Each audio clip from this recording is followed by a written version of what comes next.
নম্বর আমল হলো শীতকালকে স্বাগত জানানো, শীতের মৌসুমকে গালি না দেওয়া, কুলক্ষণে মনে না করা।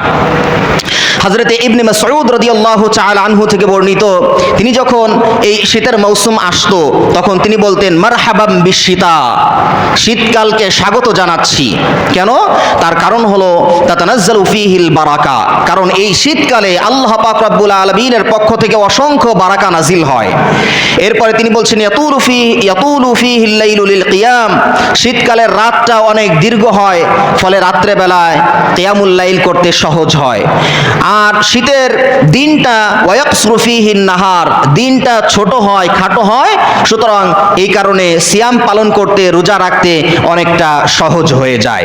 সুতরাং শীতকালকে, শীতের মৌসুমকে, জামানাকে, এটাকে স্বাগত জানানো, কোনো ধরনের গালমন্দ না করা এবং কুলক্ষণে মনে না করা। আল্লাহর হাবিব সাল্লাল্লাহু আলাইহি ওয়াসাল্লাম বলেছেন, আল্লাহ নিজেই বলেছেন, তার মানে হলো এই হাদিসটি হাদিসে কুদসি। হাদিসটি কি? হাদিসে কুদসি। আল্লাহ তাআলা বলেছেন লা তাসুব্বুদ দাহর, খবরদার তোমরা জামানাকে গালি দিবে না, সময়কে গালি দিবে না। কেন? ফা ইন্নী আনাদ দাহর, তার কারণ হলো যুগের মালিক, সময়ের মালিক, প্রকৃতির মালিক তো আমি আল্লাহ রাব্বুল আলামিন নিজেই। সুবহানাল্লাহ। অন্য রাওয়ায়াতের মধ্যে আসছে আল্লাহর হাবিব সাল্লাল্লাহু আলাইহি ওয়াসাল্লাম বলেছেন, আল্লাহ নিজেই বলছেন ইউযিনি ইবনু আদম ইয়াসুব্বুদ দাহর, বনি আদম আমাকে কষ্ট দেয়। কেন? কিসের মাধ্যমে?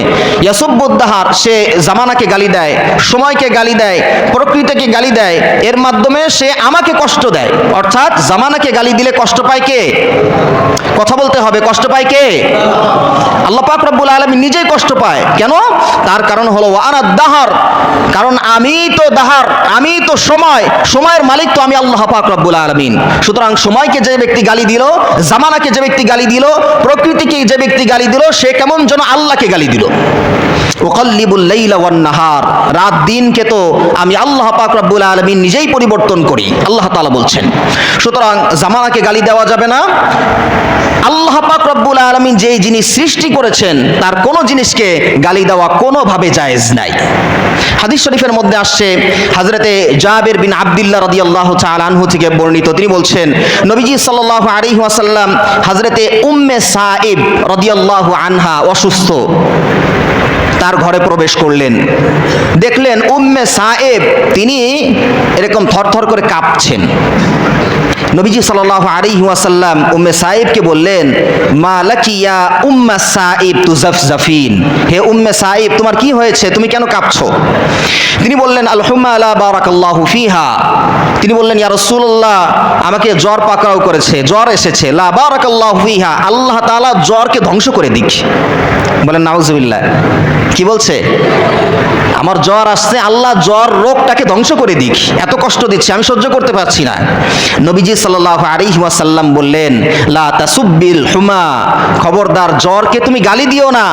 তার কারণ ফা ইন্নাহা তাযহাবু খাতায়া বনি আদম কামা ইয়াযহাবুল কিরু খাবাসাল হাদিদ, তার কারণ হলো এই জ্বর মানুষের গুনাহগুলো ওইভাবে ধুয়ে মুছে পরিষ্কার করে দেয়, ওইভাবে দূরীভূত করে দেয় যেমনি ভাবে কামারের হাপড় লোহার জংকে দূরীভূত করে দেয়। বলেন সুবহানাল্লাহ।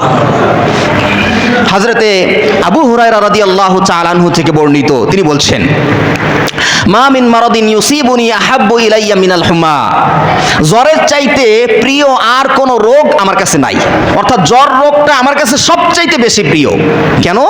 তার কারণ হলো লিআন্নাহা তাদখুলু ফি কুল্লি উযবিন মিন্নি, কারণ এই জ্বরটা আমার প্রত্যেকটা শিরা উপশিরায় পৌঁছে যায়। আর ওয়া ইন্নাল্লাহা ইউতি কুল্লা উযবিন কিসতাহু মিনাল আজর, আর এই কারণে, এই জ্বরের কারণে আল্লাহ পাক রব্বুল আলামিন সমপরিমাণ সওয়াব আমার আমল নামায় লিখে দেয়। বলেন সুবহানাল্লাহ। এজন্য জামানাকে গালি দেওয়া যাবে না, সময়কে গালি দেওয়া যাবে না, প্রকৃতিকে গালি দেওয়া যাবে না, আল্লাহর কোনো সৃষ্টিকে গালি দেওয়া যাবে না, এটা কোনোভাবে জায়েজ নাই।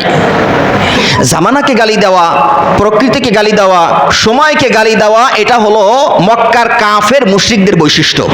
কাদের বৈশিষ্ট্য? সকলে কথা বলতে হবে। কাদের বৈশিষ্ট্য? মক্কার কাফেরদের বৈশিষ্ট্য। কারণ তারা বলতো যে এই প্রকৃতি এটি হলো লাভ এবং ক্ষতির মালিক, এ আমার উপকার করতে পারে, এ আমার ক্ষতি করতে পারে। এটা তারা বিশ্বাস করত। কোরআনে কারীমের সূরাতুল জাসিয়া 24 নম্বর আয়াতে কারীমার মধ্যে ওই কথাটা উল্লেখ করা হয়েছে।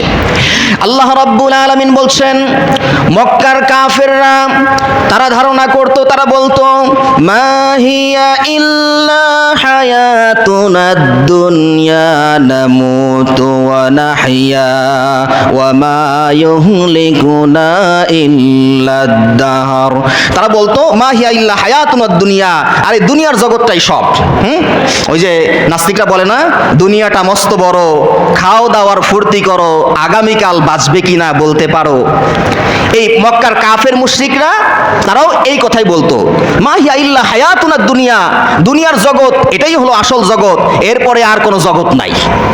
নামুতু ওয়া নাহিয়া, বাঁচবো মরবো এখানেই, সব এখানে। ওমা ইউহলিকুনা ইল্লাদ দাহার, আর আমাদেরকে হালাক করবে, ধ্বংস করবে কেবলমাত্র যুগ, সময় কেবলমাত্র আমাদের ধ্বংস করতে পারে, আমাদের লাভ এবং ক্ষতির মালিক কেবলমাত্র এই জামানা, এই সময়। তো যেটা বলছিলাম যে প্রকৃতিকে গালি দেওয়া এটা কাফেরদের বৈশিষ্ট্য, আজকে ওই সিফাত আজকে আমাদের মুমিন মুসলমানদের মধ্যে ঢুকে গেছে, তাই না? আজকে আমরা বলি যে টাইম খারাপ যাচ্ছে, বলি না? এক কথা বলেন, বলি কি বলি না? টাইম খারাপ যাচ্ছে, সময় খারাপ যাচ্ছে, তারপরে বলি ভাগ্য খারাপ, নেচার আমাদের সর্বনাশ করছে, প্রকৃতি খুব রেগে গেছে, বলি না? এইগুলো সব কাফেরদের ওই কথাগুলো আমরা এখন নকল করে বলছি। সুতরাং এই সমস্ত কথাগুলো আমাদের বর্জন করতে হবে। প্রিয় ভাইয়েরা আমার, শীতকালে আমাদের 1 নম্বর যে করণীয় সেটা হলো শীতকালকে স্বাগত জানাইতে হবে। কারণ হলো এই শীতকাল এটা হলো ইবাদতের মৌসুম, এজন্য এটাকে স্বাগত জানাইতে হবে, সানন্দে এটাকে গ্রহণ করতে হবে, কোনো ধরনের গালমন্দ করা যাবে না।